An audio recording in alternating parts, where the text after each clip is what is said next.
वमा हुम बिमुमिनीन युखादिऊन अल्लाह वल्लज़ीना आमनू वमा यख्दऊन इल्ला अनफुसहुम वमा यशऊरून फ़ी क़ुलूबिहिम मरज़ुन फ़ज़ादहुमुल्लाहु मरज़ा वलहुम अज़ाबुन अलीमुन बिमा कानू यक्ज़िबून।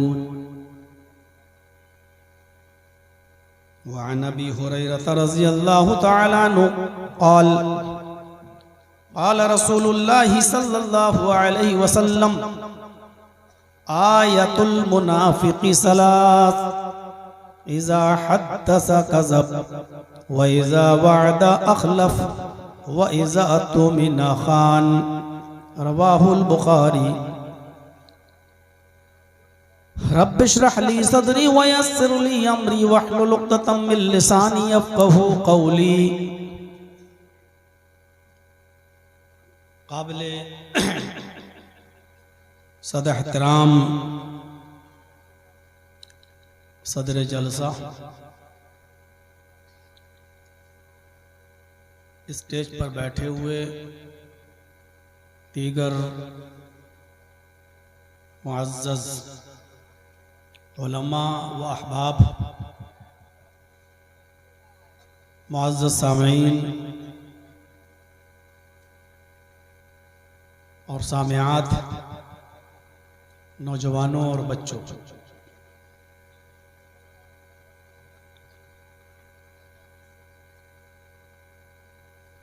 कुरान करीम की सूरह बकरा से चंद आयतें मैंने आपके सामने तिलावत की, वो उसके दूसरे रुकू की है, जिसमें अल्लाह तबारक व तआला ने इंसानियत की सबसे खतरनाक किस्म का तस्करा किया है। हम इंसानियत को 3 पार्ट्स में डिवाइड कर सकते हैं। इंसानियत को 3 हिस्सों में हम तकसीम कर सकते हैं। मोमिन और दूसरी किस्म काफिर, और तीसरी किस्म है जो ना मोमिन है ना काफिर है, इन दोनों के बीच में, जिनके बारे में पता नहीं चलता कि हम इनको मोमिन कहें या हम इनको काफिर कहें। कभी कभी वो बहुत अच्छे अमल करते हैं और कभी कभी वो बहुत बुरे अमल करते हैं। फैसला करना मुश्किल हो जाता है कि इनको हम अहले ईमान में जोड़ें या अहले कुफ्र में जोड़ें। इंसानियत की ये तीसरी किस्म कहलाती है मुनाफिक। आज मैं इंसानियत की इसी सबसे खतरनाक किस्म के बारे में कुछ बताना चाहता हूं आपको। पहली किस्म है मोमिन की, वो जन्नती। दूसरी किस्म है काफिरों की, वो जहन्नमी। मोमिनों के लिए कहा गया है उलाइका अला हुदम मिन रब्बिहिम व उलाइका हुमुल मुफ्लिहून। यही लोग अपने रब की हिदायत पर हैं और यही लोग कामयाब होने वाले हैं। ये मोमिनों के लिए कहा गया है, यानी जन्नती है। और काफिरों के लिए कहा गया है वलहुम अज़ाबुन अज़ीम। इनके लिए बहुत बड़ा अजाब है, ये जहन्नमी है। लेकिन इंसानियत की जो तीसरी किस्म है मुनाफिक, उसके बारे में अल्लाह रब्बुल आलमीन ने फरमाया वलहुम अज़ाबुन अलीमुम बिमा कानू यक्ज़िबून। इनके लिए दर्दनाक अजाब है, बड़ा दुख और तकलीफ देने वाला अजाब है। देखिए, तीनों किस्मों के बारे में पहले सुनिए। मोमिनों के बारे में अल्लाह ने क्या कहा? ये अपने रब की हिदायत पर हैं और ये कामयाब होने वाले हैं, यानी जन्नती। और काफिरों के लिए क्या कहा? इन्नल्लज़ीना कफरू सवाउन अलैहिम अअंज़रतहुम अम लम तुनज़िरहुम ला युमिनून खतमल्लाहु अला कुलूबिहिम व अला समइहिम व अला अब्सारिहिम गिशावा व लहुम अज़ाबुन अज़ीम। ये काफिरों के बारे में कहा कि उनके लिए बहुत बड़ा अजाब है, वो हमेशा जहन्नम में रहेंगे, अजाब में रहेंगे। मोमिन और काफिर वाज़े है, लेकिन मुनाफिकों के बारे में पता नहीं चलता है।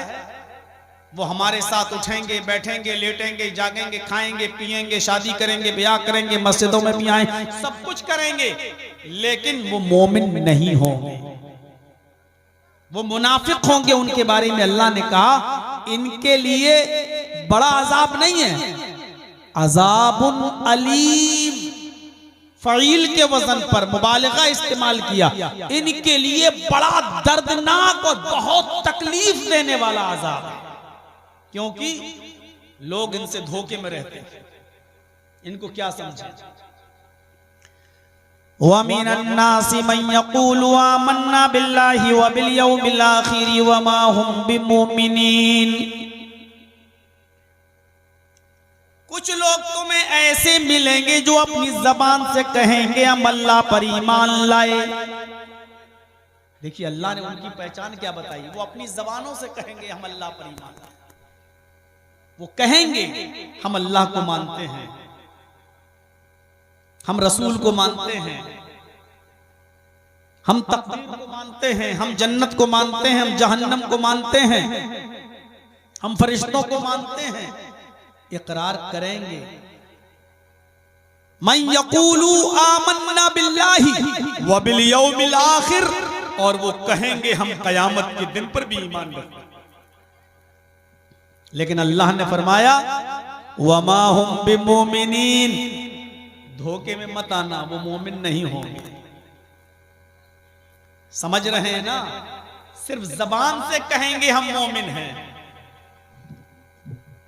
जबान से कहेंगे हाँ एक दिन कयामत आएगी, हम कयामत पर भी ईमान रखते, जबान से कहेंगे, लेकिन हकीकत यह है कि वो मोमिन नहीं होंगे। युखादिऊन अल्लाह वल्लज़ीना आमनू, वो अल्लाह को धोखा देने की कोशिश करेंगे, वो मोमिनों को धोखा देना चाहेंगे। अल्लाह को धोखा देने वाले होंगे, वो मोमिनों को धोखा देंगे। अल्लाह धोखे में आ नहीं सकता, और जो पक्का सच्चा मोमिन है वो भी धोखे में नहीं आ सकता। अल्लाह को धोखा दे रहे हैं। जुमे जुमे मस्जिद में आ गए, पूरा हफ्ता गायब, ये धोखा देना है। अल्लाह अल्लाहु अकबर भी कह रहे हैं, अल्हम्दुलिल्लाह रब्बिल आलमीन रहमान रहीम भी पढ़ रहे हैं, अशहदु अल्ला इलाहा इल्लल्लाह व अशहदु अन्ना मुहम्मदन अब्दुहु व रसूलुहु ये भी पढ़ रहे हैं। और सैटरडे गायब, संडे गायब, मंडे गायब, पूरा हफ्ता गायब। मुसलमानों को भी धोखा दे रहे हैं। देखो हम भी मुसलमान हैं, तुम्हारे साथ नमाज पढ़ते हैं, जुमे के दिन आते हैं, शनिचर नहीं, इतवार नहीं, सोम नहीं, मंगल नहीं, बुध नहीं, जुमरात नहीं, जुमा, फिर आ गए, पूरे हफ्ते गायब, जुमे को फिर आ गए। अब मुसलमान भी समझ रहा बेचारा कि हाँ ये मुसलमान है, बेचारा जुमा तो पढ़ता है।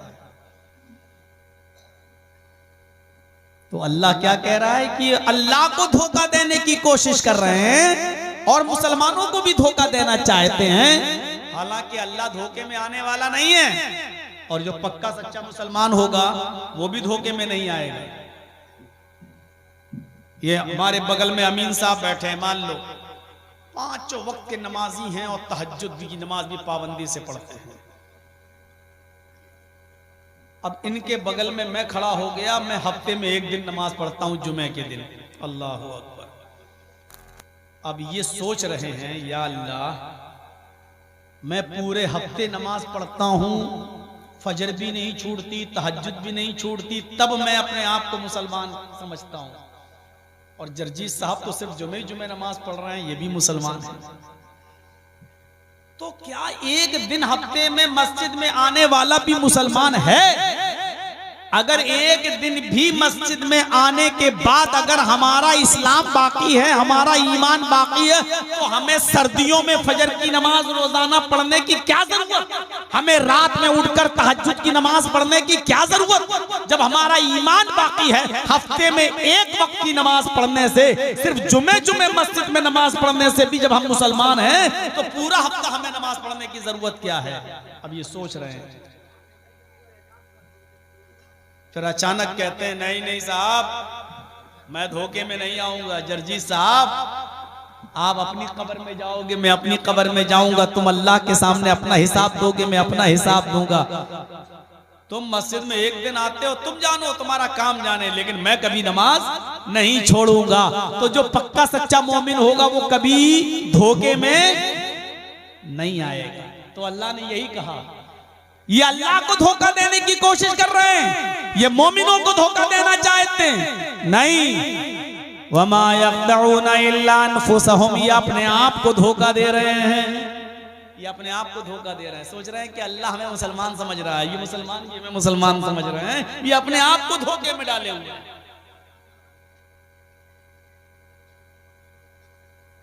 क्या कहा?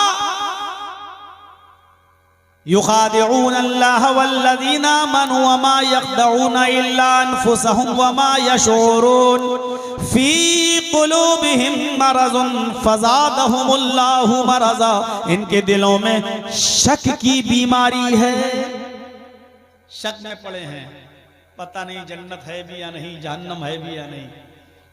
चलो मरेंगे तब देखा जाएगा जन्नत है भी कि नहीं। ये मुल्ला मौलवी ऐसे ही चिल्लाते रहते हैं।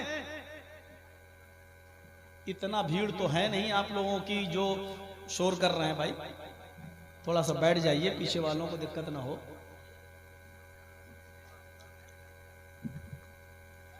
एक तो सबसे लास्ट में ढकेले गए हैं, और फिर भी थोड़ी देर बैठ के आप सुन नहीं पा रहे हैं इत्मीनान से। तो मेरे भाइयों गौर से सुनिए, अभी मैं मुनाफिकत की अलामतें बतला रहा हूं। ये लोग कौन हैं? इनके दिलों में शक की बीमारी है, पता नहीं जन्नत है भी या नहीं, जहन्नम है भी कि नहीं। अरे हम कब्र में अजाब होगा भी या नहीं। हम तो रोजाना कब्रिस्तान से गुजरते हैं, कभी किसी मुर्दे को चिल्लाते हुए नहीं देखते, कभी किसी मुर्दे को चीखते हुए नहीं देखते। और ये मुल्ला मौलवी चिल्लाते हैं कब्र में अजाब होगा, कब्र में अजाब होगा। पता नहीं सही भी है कि झूठ है, जब मरेंगे तब देखा जाएगा। फी कुलूबिहिम मरदुन, इनके दिलों में बीमारी है शक की। फज़ादहुमुल्लाहु मरज़ा, तो अल्लाह ने उस बीमारी को और ज्यादा बढ़ा दिया। वलहुम अज़ाबुन अलीम, इनके लिए अल्लाह की यहां दर्दनाक और तकलीफ देह अजाब है, बहुत तकलीफ देने वाला अजाब। क्यों? क्योंकि लोग इनसे धोखा खाते हैं। एक तरफ काफिर है, उससे हम धोखा नहीं खाते, हम जानते हैं कि काफिर है, ये हमारा दुश्मन है, हम उससे धोखा नहीं खाते। लेकिन जिसके बारे में पता ही नहीं कि वो मोमिन है कि काफिर है, बीच का है, पता ही नहीं चल रहा है कि असली शक्ल इसकी क्या है, उससे हम धोखा खा जाते हैं। पता नहीं ये हमारे मतलब का है, ये हमारा विरोधी है, हमारा दोस्त है, ये हमारा मुखालिफ है। कुरान ने कहा है ये मस्जिदों में भी आएंगे, अपनी जबान से भी बोलेंगे अल्लाह पर ईमान, कयामत पर ईमान, लेकिन अल्लाह कह रहा वो मोमिन नहीं होंगे, मोमिन नहीं। आपने देखा होगा जो आप लोगों में, हमारे समाज में जो लोग पैदा हुए हैं, इसी समाज में सिर्फ जुमे के दिन नमाज पढ़ते हैं, लेकिन अपने बेटों की और अपनी बेटियों की शादी किस में करते हैं? मुसलमानों ही में करते हैं। कारोबार किस में करते हैं? हम ही लोगों में करते हैं। उठेंगे, बैठेंगे, लेटेंगे, सोएंगे, जागेंगे, खाएंगे, पिएंगे, शादियां ब्याह सब अपने मुआशरे और समाज पे करेंगे, लेकिन हाल उनका ये होगा कि अपनी जबानों से अल्लाह अल्लाह भी कहेंगे, हालांकि वो मोमिन नहीं होंगे, दिल से वो अल्लाह पर ईमान रखने वाले नहीं होंगे।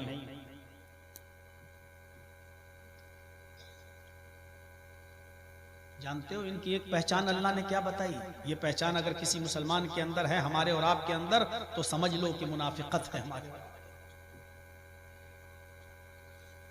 हमारे और आपके अंदर मुनाफिकत है। पहचान सुनिए क्या बताई अल्लाह ताला ने इन मुनाफिकों की। इन्नल मुनाफिकीन युखादिऊन अल्लाह व हुवा खादिऊहुम।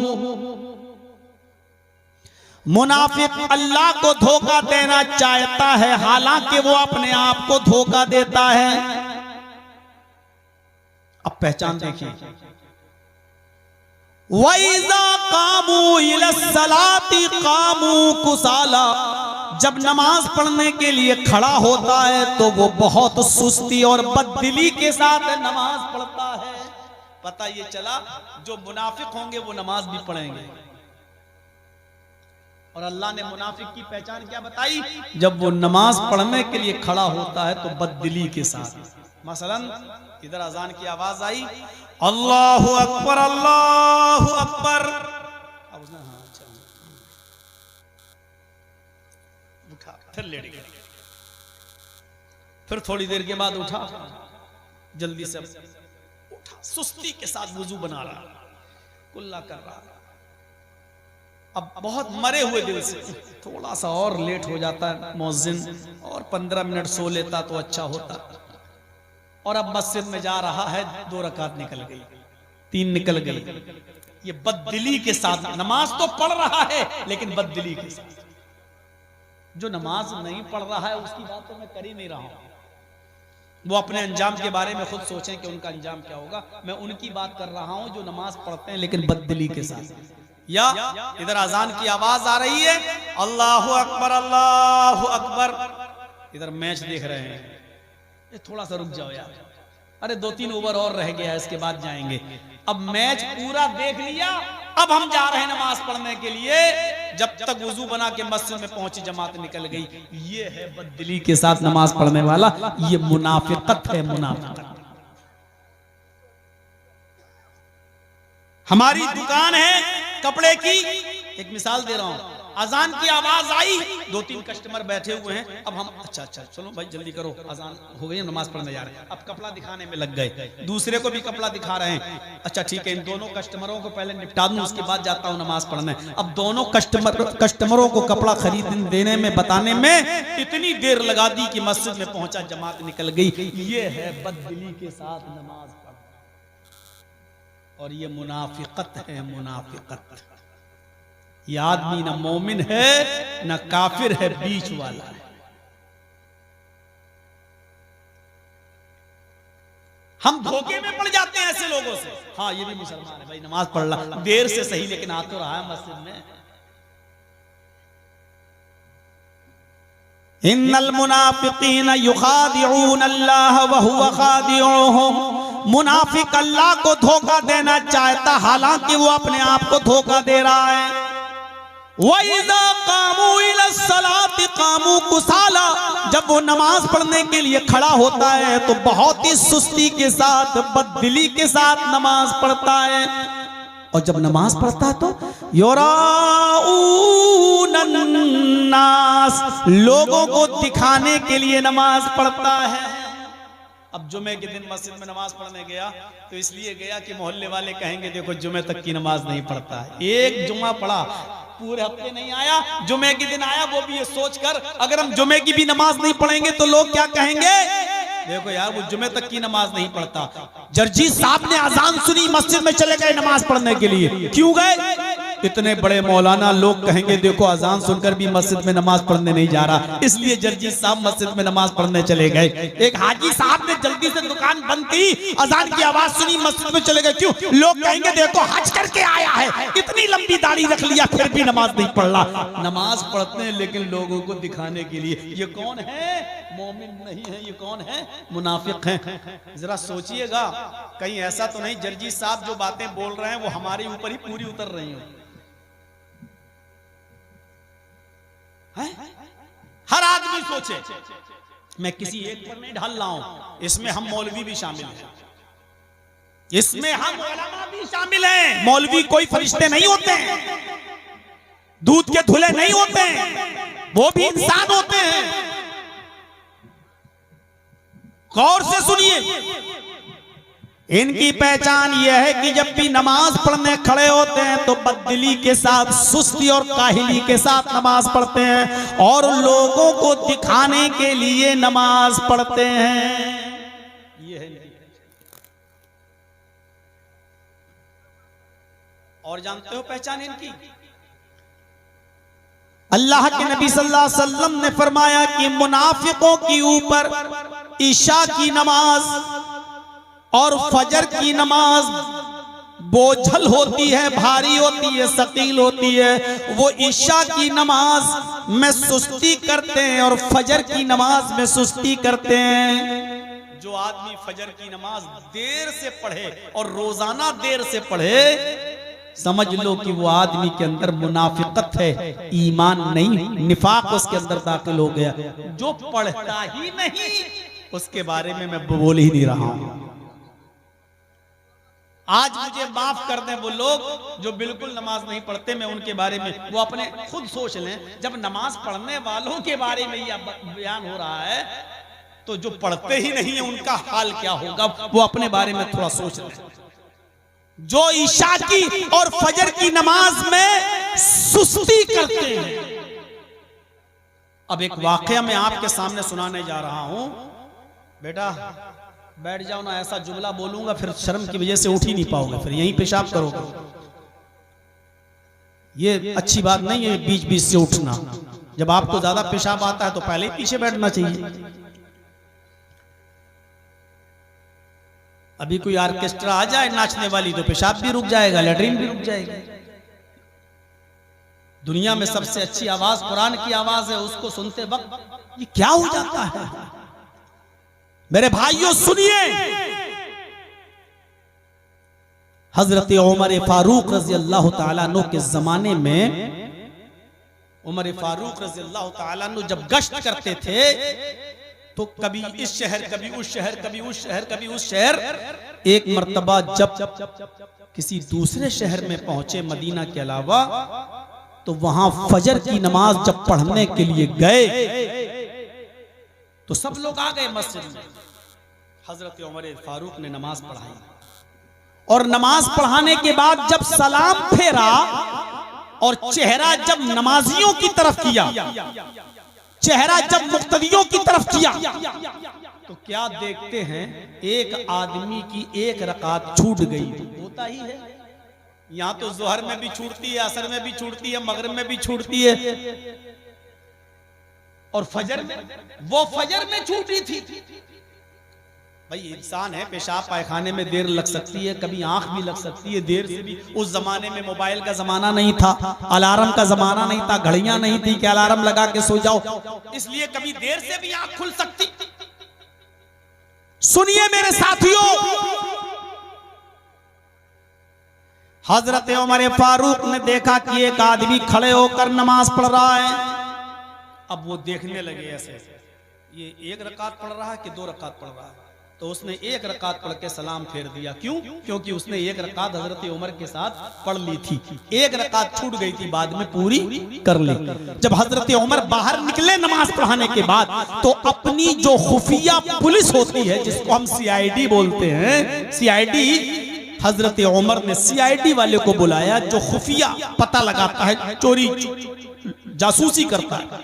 उसके किसी से कहा, सुनो, वो आदमी जो वहां बैठा है जिसकी एक रकात छूट गई है, बाद में उसने पढ़ा है, उसका नाम अपनी डायरी पर लिख लो, उसका नाम अपनी डायरी पर लिख लो, और उसको कल भी देखना देर से आया और परसों भी देखना देर से आया।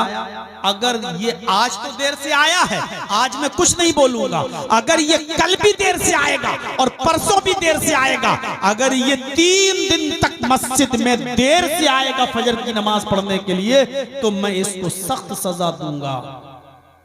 सीआईडी वाले ने कहा, अमीरुल मोमिनीन, ये आदमी बराबर नमाज में आता है, कल भी आया था, परसों भी आया था, इसलिए मैं कह रहा हूं कि आदमी गलत नहीं है। आज बेचारे को देर हो गई होगी, सो गया होगा, पेशाब है, लैट्रीन है, जरूरियात जिंदगी है, किसी चीज में फंस गया होगा बेचारा, लेकिन ये आदमी नमाज छोड़ता नहीं है, आता है, आज कुछ वजह हो गई होगी। हजरत उमर ने कहा, अल्लाह करे कि तुम्हारी बात सही निकले। लेकिन फिर भी इसके ऊपर नजर रखना कल भी और परसों भी, क्योंकि मैंने अल्लाह के नबी जनाब मोहम्मद रसूलुल्लाह को यह कहते हुए सुना कि फजर की नमाज में और इशा की नमाज में जो सुस्ती करते हैं वो मुनाफिक होते हैं।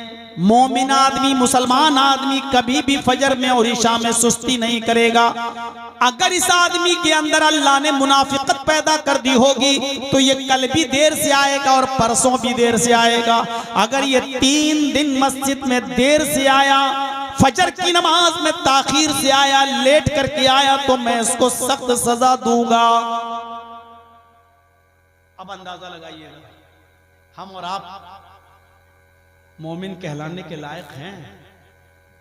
हम सिर्फ एहसास पैदा कर रहे हैं, हम किसी को काफिर नहीं कह सकते हैं। इतनी जर्जीस में हिम्मत नहीं है कि वो किसी पर कुफ्र का फतवा लगा दे। लेकिन हम इन वाकयात की रोशनी में ये पूछना चाहते हैं कि वो एक दिन लेट हुआ था तो डायरी में नाम लिखवा दिया गया, जो पूरे हफ्ते मस्जिद में ना आए, उसके बारे में क्या ख्याल किया जाए।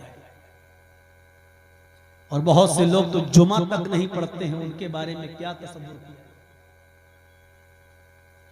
जो लोग रमजान के रोजे तक नहीं रखते और ईद और बकरीद तक की नमाज नहीं पढ़ते, उनके बारे में क्या तसव्वुर किया जाए, किस लिस्ट में उनको जोड़ा जाए। नजर रखो, अगर ये 3 दिन देर से आया तो इसको सजा दो। क्या था ये? बहुत तकरीरें सुनते हो ना, आज सुनो मेरे भाइयों, ये चीजें जरूरी है अपने मुआशरे के अंदर, जरूरी है ये चीजें। हम ये समझते हैं कि मुनाफिक बस वही है, नहीं, मुनाफिक ये भी जो देर से मस्जिद में आए फजर में और इशा में, वो भी मुनाफिक। जो दूसरों को दिखाकर नमाज पढ़े, वो भी मुनाफिक। जो सुस्ती और काहली के साथ नमाज पढ़े, बददिली के साथ नमाज पढ़े, वो भी मुनाफिक। जो जमात को टाल मटोल कर छोड़कर नमाज पढ़ने का आदी बन जाए, जमात के साथ नमाज न पढ़े, वो भी मुनाफिक। और मुनाफिक की पहचान जानना चाहते हो तो वो हदीस सुनिए। अबू हुरैरा रज़ी अल्लाह तआला अन्हु ने फरमाया, अन अबी हुरैरा रज़ी अल्लाह तआला अन्हु क़ाल क़ाल रसूलुल्लाह सल्लल्लाहु अलैहि वसल्लम आयतुल मुनाफिक़ि सलास। अल्लाह के नबी सल्लल्लाहु अलैहि वसल्लम ने फरमाया कि मुनाफिक की 3 अलामतें हैं। ये 3 अलामतें हमारे और आपके अंदर तो नहीं पाई जा रही हैं। मुसलमानों जरा गौर से सुनना। अल्लाह के नबी सल्लल्लाहु अलैहि वसल्लम ने फरमाया कि मुनाफिक की 3 अलामतें हैं। पहली अलामत क्या है? इज़ा हद्दसा कज़ब, जब वो बात करता है तो झूठ बोलता है। झूठ बोलने वाला भी मुनाफिक। हम में और आप में तो कोई झूठ बोलने वाला होगा नहीं। मौलवी साहब, अगर लिस्ट देखोगे ना तो मौलवी लोग सबसे ज्यादा झूठ बोलने वाले निकलेंगे, इसमें कोई शक नहीं। मैंने पहले ही कहा था कि मौलवी फरिश्ता नहीं होता। इज़ा हद्दसा कज़ब, जब भी बात करेगा तो झूठ बोलेगा। और जानते हो झूठे की एक पहचान भी बताई अल्लाह के रसूल ने, जो हर बात पे कसम खाए वो भी झूठा। बहुत ज्यादा कसमें खाए, अल्लाह की कसम, हर बात अल्लाह की कसम, अल्लाह की कसम, अल्लाह की कसम। स्टेजों पर भी जो बहुत ज्यादा कसमें खाए, मैंने कह दिया जो कहना था। मेरे भाइयों, समझदारा इशारा काफी है। समझदारों के लिए इशारा काफी है। सुन लीजिए मेरे प्यारे साथियों, बहुत ज्यादा कसमें खाने वाला, चाहे वो अल्लाह ही की कसम क्यों न खाता हो, चाहे वो मौलवी हो, आलिम हो, पीर हो, वली हो, सारी दुनिया झूठी हो सकती है, मोहम्मद रसूलुल्लाह का फरमान झूठा नहीं हो सकता। अल्लाह के नबी ने फरमाया जो बहुत ज्यादा कसमें खाए वो झूठा है।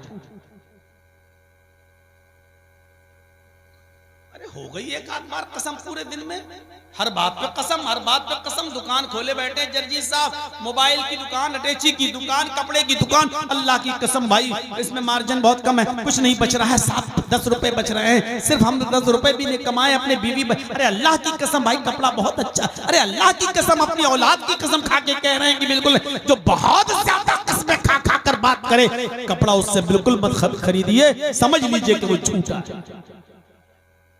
ये आदमी बहुत बड़ा झूठा है, बहुत बड़ा। और झूठ मुनाफिकत पैदा करता है इंसान के अंदर, मुनाफिकत।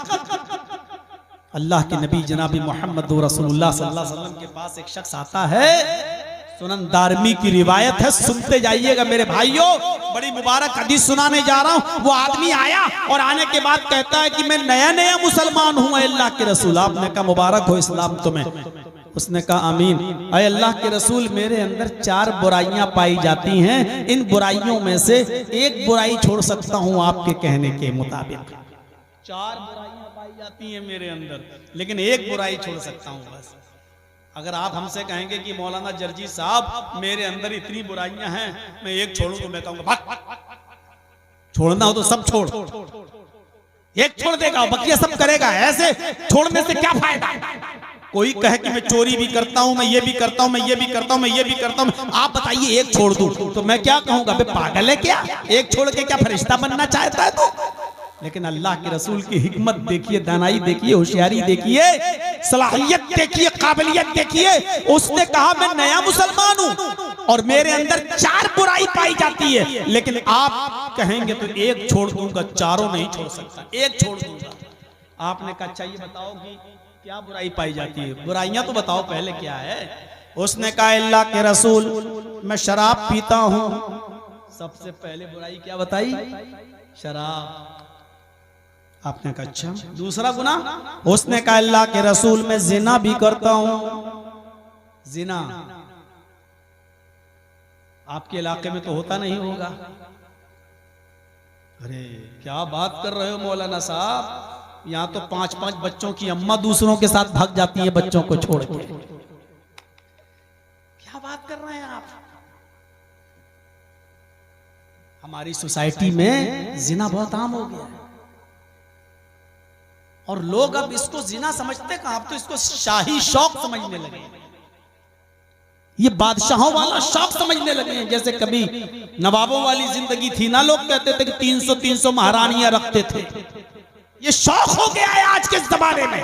उसने कहा अल्लाह के रसूल मेरे अंदर एक बुराई है कि मैं शराब पीता हूं, और शराब पी के जब नशा आता है तो नशे में मैं जिना भी करता हूं, मेरी एक गर्लफ्रेंड है। ये तर्जुमा ज्यादा बेहतर रहेगा आज के मौजूदा जमाने के हिसाब से। मेरी एक दोस्त है, एक से है मेरे कनेक्शन, ताल्लुक है मेरा, मैं जिना भी करता हूं। आपने कहा अच्छा और तीसरी बुराई, कहा अल्लाह के रसूल तीसरी बुराई यह है कि मैं चोरी भी करता हूं और ये सब काम मैं रात में करता हूं। आपने कहा 3 ही तो बताए हैं, चौथा का चौथा काम तो मैं दिन में भी करता हूं और रात में भी करता हूं, दिनों रात का। क्या का मैं झूठ भी बोलता हूं। 4 गुनाह बताए उसने। फिर से सुनिए, मैं रात में चोरी करता हूं, मैं रात में शराब पीता हूं, शराब के नशे में जब शराबौर हो जाता हूं, धुत हो जाता हूं तो मैं जिना भी करता हूं, जब नशा उतर जाता है तो रात के अंधेरे में मैं चोरी भी करता हूं, और चौथा गुनाह यह है कि मैं झूठ भी बोलता हूं। अल्लाह के नबी ने कहा अच्छा 4 गुनाह हैं तुम्हारे अंदर, बुराइयां, एक छोड़ सकते हो। कहा अच्छा तुम झूठ छोड़। हंसने लगा, बड़ी तेज हंसता है। झूठ। अरे आपने तो बहुत आसान बुराई बता दी है। अगर आप कहते चोरी छोड़ो तो मेरे लिए मुश्किल होता, क्योंकि घर का गुजर बसर चोरी में चलता। आपने चोरी नहीं छोड़वाई, चलो। जिना कहते तो मुश्किल होता, क्योंकि वो लड़की हमें छोड़ नहीं सकती, बड़ा इश्क है उससे हमें, हम भी उसके बिना नहीं रह सकते, वो भी हमारे बिना नहीं। चोरी कहते, शराब कहते, जिना कहते तो मुश्किल होता मेरे लिए, लेकिन आपने झूठ और सुनो सुनंदारमी के अल्फाज, हाथ यदक, अपना हाथ बढ़ाइए अल्लाह के रसूल। आपने बढ़ाया, उसने अपना हाथ अल्लाह के नबी के हाथ पर रखा और कहा मैं आपके हाथ पर हाथ रखकर बैत करता हूं और अल्लाह को की कसम खाकर कहता हूं कि मैं झूठ नहीं बोलूंगा। अल्लाह के रसूल ने कहा अल्लाह तुझे तेरी बात में सादिक रखे, सच्चा उतारे, पूरा करे, तुझे अपनी बात पूरा करने की तौफीक दे। गया यहां से, रात में उठा, शराब पीने के लिए गया, शराब का ढक्कन खोला, शराब को मुंह तक ले गया, लेकिन पीता नहीं, वापस कर लेता है और कहता है अगर अल्लाह के रसूल ने कल पूछ लिया मुझसे कि बता शराब पी थी या नहीं पी थी, अगर कल अल्लाह के रसूल मुझसे ये पूछ लें कि शराब पिया था या नहीं पिया था और मैंने कह दिया कि हाँ पिया था, तो जब मैं खुद ही अपने जुर्म को कबूल कर लूंगा तो गवाह की जरूरत ही नहीं है।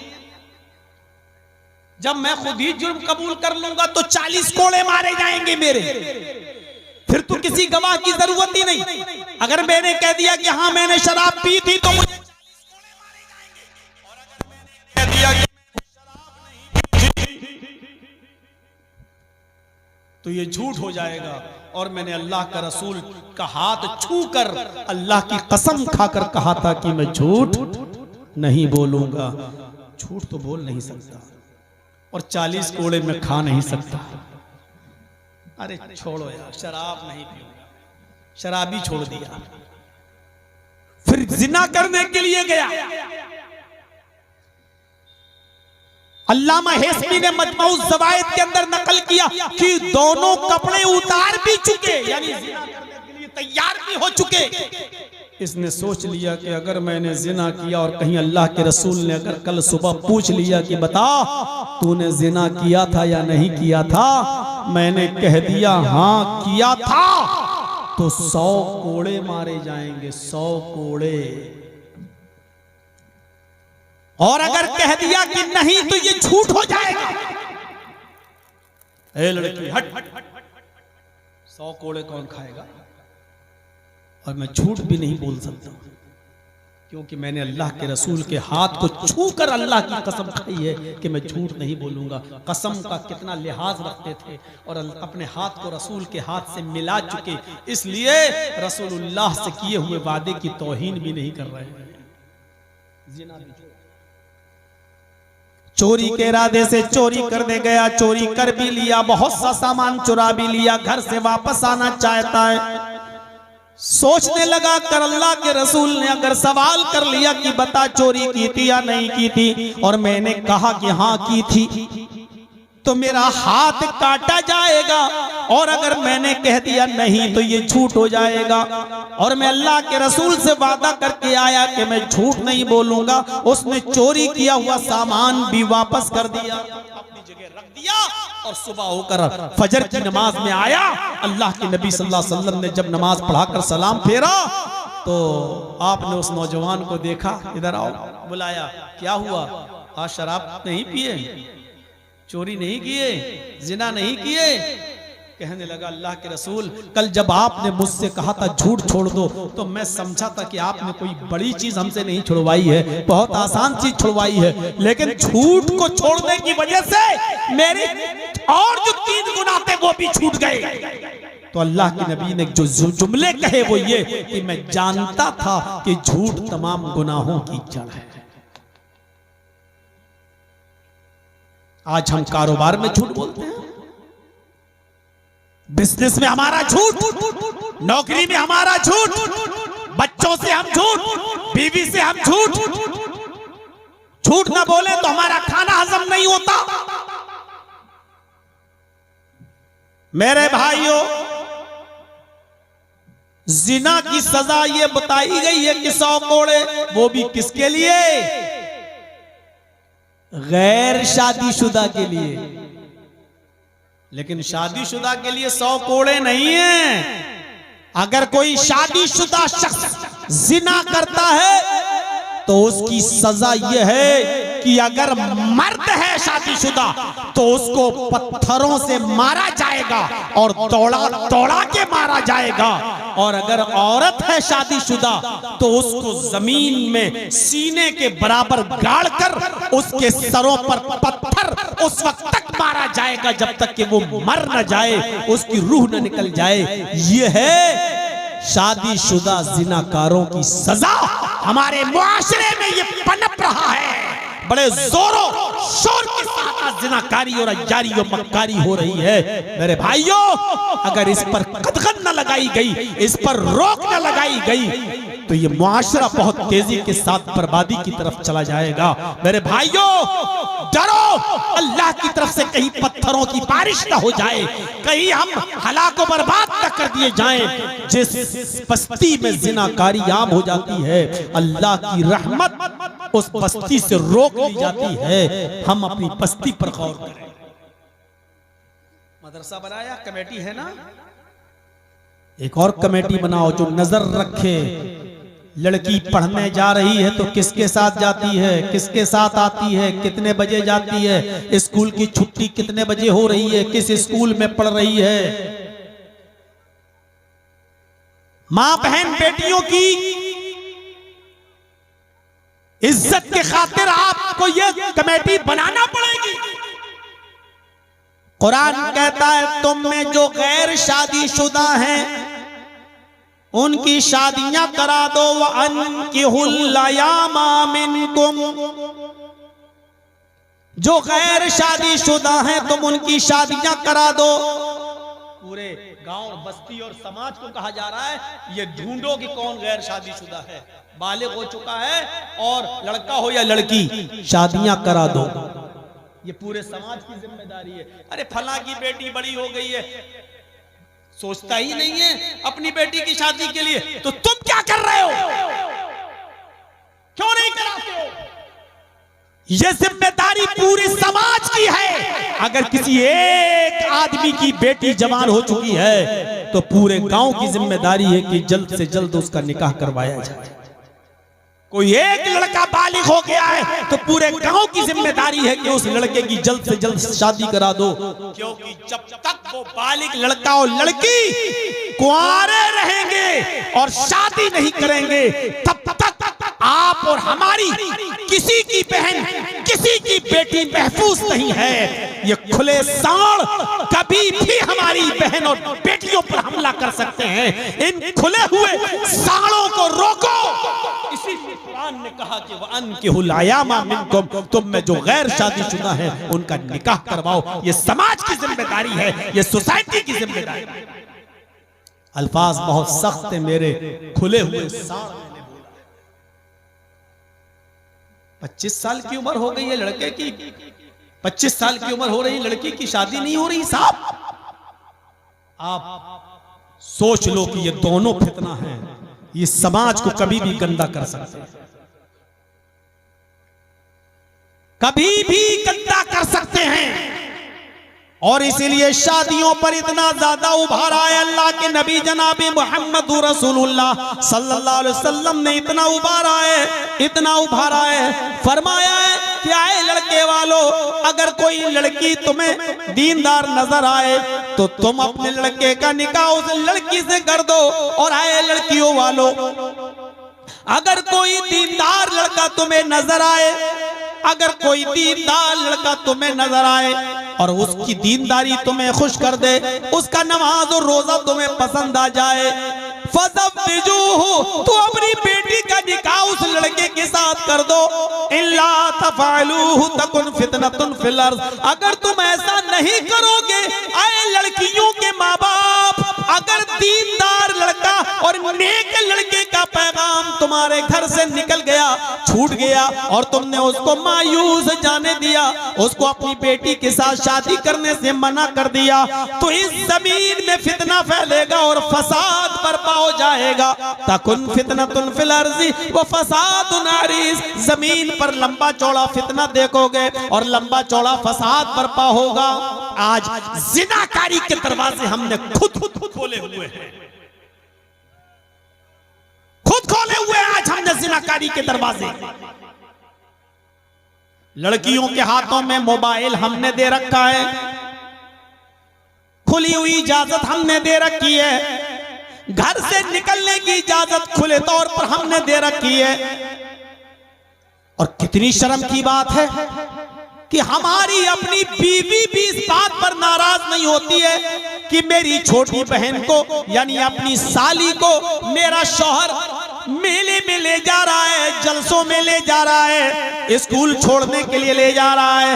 न बाप के ऊपर कोई फर्क पड़ता है, खुद हमारी बीवी के ऊपर भी फर्क नहीं पड़ता है। और लोगों सुन लो, मसला याद रखना, तुम्हारी बीवी की इजाजत के बावजूद और तुम्हारे ससुर की इजाजत के बावजूद भी तुम अपनी बीवी की बहन को यानी अपनी साली को अपनी बाइक पर बिठाकर न स्कूल छोड़ने जा सकते हो, न उसको मायके छोड़ने जा सकते हो, न ला सकते हो, न तुम अपनी साली के साथ बैठकर अपनी बीवी की मौजूदगी में भी उसके साथ खाना भी नहीं खा सकते हो। जो इस्लाम तुम्हारी बीवी की मौजूदगी में भी तुम्हारी साली के साथ बैठकर खाना खाने की इजाजत न देता हो, वो तुम्हारी बाइक पर बैठकर स्कूल छोड़ने की इजाजत कैसे देगा? यही हुक्म साली के लिए भी है और यही हुक्म भाई के लिए भी है, भाभी के लिए भी है। तुम्हारे भाई की परमिशन के बावजूद भी तुम अपनी भाभी को अपनी बाइक पर नहीं बिठा सकते हो। भाई ने कह दिया जाओ भाभी को ले आओ, तेरे बाप का राज चल रहा है। जिस भाभी के लिए देवर से इतना पर्दा बताया कि अल्लाह के नबी ने कहा या रसूल अल्लाह, सहाबी ने कहा, एक औरत ने पूछा अल्लाह के रसूल क्या देवर से भी मैं पर्दा करूं? तो अल्लाह के नबी कहते हैं अलहमुल मौत, देवर तो भाभी के लिए मौत है, देवर से तो सबसे ज्यादा पर्दा करना है। साली को अपने बहनोई से पर्दा है, चाहे बड़ा हो या छोटा, साली चाहे बड़ी हो या छोटी, उसको अपने बहनोई से भी पर्दा है। इसलिए कि तुम्हारी बीवी के इंतकाल के बाद साली से निकाह करना जायज हो जाता है मेरे भाइयों, और जिससे निकाह करना जायज हो उस औरत को उससे पर्दा भी करना है। मेरे प्यारे भाइयों, आज जिनाकारियों मक्कारी के दरवाजे हमने खुद खोले हैं। हजरत ज़करिया अलैहिस्सलातु वस्सलाम को देखो, उन्होंने मरियम के पास मस्जिद में मेहराब में जब बेमौसम फल देखा तो पूछा अन्ना लकी हाज़ा, आए मरियम ये फल तेरे पास कहां से आए? कहां से आए? वो मरियम जिन्होंने ईसा अलैहिस्सलाम को अपने पेट से पैदा किया, वो मरियम जिन्होंने बगैर शौहर के बेटा दिया, वो मरियम जिन्होंने बगैर शौहर के ईसा को जना, वो मरियम, वो ईसा जो बगैर बाप के अपनी मां मरियम के पेट से बाहर आए, वो मरियम जिनकी पाक दामनी का ऐलान अल्लाह रब्बुल आलमीन ने किया, जिनके पाक और साफ होने का और पाक और साफ होने की गवाही अर्श वाले ने दी, उस मरियम से पूछा जा रहा है आए मरियम ये बेमौसम फल तेरे पास कहां से आए? तो हजरत मरियम जवाब देती है क़ालत हिया क़ाल हुवा मिन इंदिल्लाह, ये सारे के सारे फल अल्लाह के पास से आए। जब मरियम से सवाल किया जा सकता है तो हमारी बेटियों से क्यों नहीं पूछा जा सकता है? हमारी लड़कियों से और हमारी बहनों से सवाल क्यों नहीं किए जा सकते हैं? जिनाकारी के दरवाजे हमने खुद खोले हैं। तो मुनाफिक की पहली पहचान ये बताई, इज़ा हद्दसा कज़ब, जब बात करता है तो झूठ बोलता है। और दूसरी पहचान बताई, व इज़ा वादा खलफ, जब वादा करता है तो वादा खिलाफी करता है। यहाँ जितने बैठे हैं कोई वादा खिलाफी तो करता नहीं होगा, माशाअल्लाह सब मोमिन हैं। वादा खिलाफी, किसी से वादा कर दिया और मुकर गए। शादियों में ज्यादा होता है, एक लड़का एक लड़की की शादी तय हो गई, रिश्ता लग गया, लड़की वालों ने देखा कि इससे भी अच्छा लड़का मिल गया और सर्विस वाला मिल गया, सरकारी नौकरी मिल गई, इस लड़के में ऐब लगाकर रिश्ता तोड़ लिया और दूसरे के साथ जब वादा कर लिया तो कर लिया। हजरत अब्दुल्ला इब्ने उमर के इंतकाल का वक्त जब करीब आया, मरजुल मौत में मुब्तला हुए तो उन्होंने फरमाया कि फला नौजवान को बुलाओ। लोगों ने कहा आपकी तबीयत ज्यादा खराब है, उस नौजवान को कौन जाएगा बुलाने? कहा जल्दी से उस नौजवान को बुलाओ, मैंने उस नौजवान से एक वादा किया था और उससे ये कहा था कि जब मेरी बेटी बालिग हो जाएगी तो मैं अपनी बेटी का निकाह तुम्हारे साथ कर दूंगा, मैं अपनी बेटी का निकाह तुम्हारे साथ कर दूंगा। मेरी बेटी बालिग हो गई है, जल्दी से उस नौजवान को बुलाओ, अगर मेरी जिंदगी में आता है तो मैं खुद अपनी बेटी का हाथ उसके हाथ में दे दूंगा, मैं खुद निकाह पढ़वा दूंगा, और अगर उसके आने से पहले मेरा इंतकाल हो जाए तो ऐ लोगों में इजाजत दे के जा रहा हूं कि मेरे इंतकाल के बाद मेरी बेटी का निकाह उस नौजवान से कर देना, क्योंकि मैंने उससे वादा किया था। ये था वादा, ये था वादा। हजरत उमर ने एक ईसाई से जिसको कत्ल की सजा थी उसकी गर्दन उड़ाना फर्ज था, हजरत उमर फारूक ने उसकी गर्दन जब उड़ाना चाही तो जोर जोर से चिल्लाने लगा, पानी पानी पानी, मुझे प्यास लगी है। हजरत उमर ने कहा, लोगों इस आदमी को जरा पानी ला कर दे दो, ये आदमी प्यासा है, ऐसा ना हो कि मैं इसकी गर्दन उड़ा दूं और लोग बाद में ये कहें कि उमर ने किसी को पानी पीने तक की मोहलत नहीं दी, इसको पानी पिला दो, ये पानी पानी चिल्ला रहा है। जब उसको पानी दिया गया तो वो पानी पी नहीं रहा है। हजरत उमर ने कहा, तूने पानी मांगा, मैंने तुझे पानी दे दिया। वो कहने लगा, अमीरुल मोमिनीन, मुझे डर लगता है कहीं तू वादा खिलाफी ना कर जाए, पानी पीने के लिए दिया और मैं पीने लगूं तो तू मेरी गर्दन पे तलवार ना मार दे। हजरत उमर ने कहा, ऐ यहूदी, ऐ ईसाई, तू मुझे जानता नहीं है कि मैं मुसलमान हूँ और कभी झूठ नहीं बोलता और वादा खिलाफी नहीं करता। मैंने पानी तुझे दे दिया, ये पानी पी ले, और मैं वादा करता हूँ जब तक तू इस पानी को पी नहीं लेगा मैं तेरी गर्दन पे तलवार नहीं चलाऊंगा। उसने फौरन पानी का गिलास उठाकर जमीन पर फेंक दिया और कहा कि उमर, मैं जानता हूँ कि मुसलमान कभी झूठ नहीं बोलता और मुसलमान कभी वादा खिलाफी नहीं करता। अभी अभी आपने मुझसे वादा किया है कि जब तक तू उस पानी को पी नहीं लेगा जो तेरे हाथ में है, मैं तेरी गर्दन पे तलवार नहीं चलाऊंगा। मैंने वो पानी फेंक दिया, ना मैं वो पानी पीऊंगा और ना आपकी तलवार मेरी गर्दन पर चलनी चाहिए। हजरत उमर ने कहा, इसको छोड़ दो, क्योंकि मैंने इससे वादा किया था, मुझे डर लगता है इसकी गर्दन अगर मैं उड़ा दूं तो अल्लाह के यहाँ मैं मुनाफिक बनकर न उठाया जाऊं, क्योंकि वादा खिलाफी के जुर्म में कहीं मैं मुनाफिक न बन जाऊं। हजरत उमर ने अपना वादा पूरा किया, और जब वादा पूरा किया तो उसने भी देखा कि उमर ने जब वादा पूरा किया तो वो भी इस्लाम ले आया और वो भी मुसलमान हो गया। तो मुसलमान होता है जो वादा खिलाफी नहीं करता, और जो वादा तोड़ता है वो मोमिन नहीं, वो मुनाफिक होता है।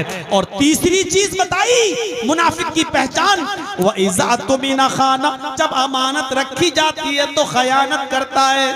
अमानत में खयानत बहुत बुरी चीज है, अमानत में खयानत। नौजवानों, एक वाकया सुनाऊंगा, जरा सुन लीजिएगा, बहुत दिलचस्प वाकया मैं सुना रहा हूं आपको। आज हमने अमानतों को क्या समझ रखा है, क्या समझ रखा है। एक बहुत बड़े मुहद्दिस गुजरे हैं जिनका नाम है शाह अब्दुल अजीज मुहद्दिस। शाह अब्दुल अजीज मुहद्दिस दहलवी रहमतुल्लाह अलैह ने एक किताब लिखी है, उस किताब का नाम है बुस्तानुल मुहद्दिसीन।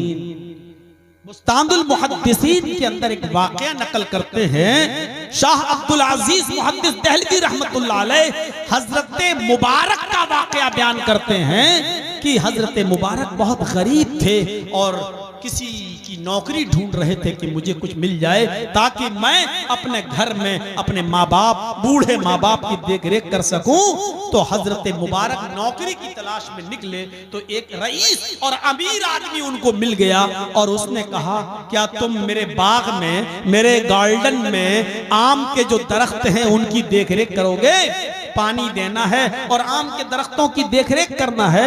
उन्होंने कहा कि मैं नौकरी कर लूंगा। उनको नौकरी के लिए रख लिया। वो सुबह उठते, आम के दरख्तों में पानी मारते, खेत में पानी देते, सिंचाई करते और आम के दरख्तों की देखरेख करते। देखरेख करते करते उनको 4 साल 5 साल का जमाना गुजर गया। एक दिन ये रईस और अमीर आदमी अपने कुछ दोस्तों को लेकर जब बाग में पहुंचा